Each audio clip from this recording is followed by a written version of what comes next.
అక్కడ ఆ రాత్రి గడిపి తాను సంపాదించిన దానిలో తన ఆయన ఏశావు కొరకు ఒక కానుకను అనగా 200 మేకలను, 20 మేకపోతులను, 200 గొర్రెలను, 20 పొట్టేళ్లను, 30 పాడి వంటలను, వాటి పిల్లలను, 40 ఆవులను, 10 ఆబోతులను, 20 ఆడుగాడిదలను, 10 గాడిద పిల్లలను తీసుకుని మందగా వేరు చేసినని రాయబడింది. ఎంత ఆస్తి దేవుడు ఆశీర్వాదం ఇచ్చాడు కదా.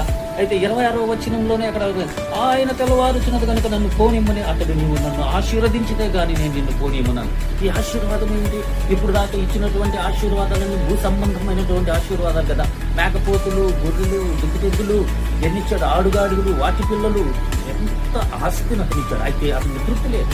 భూ సంబంధమైన ఆస్తుల వల్ల ఏం తృప్తి లేదు. ఇదిగో నీకు బిల్డింగ్ కడతావు, ఇదిగో నువ్వు ఇల్లు కడతావు, నువ్వు వాకిలు కడతావు, నువ్వు పొలాలు కొంటావు, స్థలాలు కొంటావు, కార్లు కొంటావు, మిద్దులు కొంటావు, అనేక మంది అనేక రకాలుగా బోధ చేస్తూ ఉంటారు. అది కాదు కావలసినది. నీవు దేవుణ్ణి నడుస్తావు, దేవుని ఎమ్మటి నడుస్తావు, దేవుడి యొక్క పని చేస్తావు, దేవుడి పరిచర్య చేస్తావు, క్రీస్తు శరీరము క్షేమాభివృద్ధి కొరకు, పరిచర్య ధర్మం జరిగించటకు, పరిశుద్ధులు పరిపూర్ణముగుట కొరకు నీవు జీవిస్తావు అనేటువంటి సేవ చేసేటువంటి సేవకులు లేవనెత్తబడిన గాక.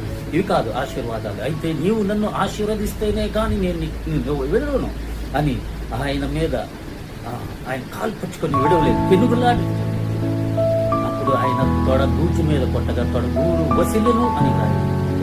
ఆ తొడగూ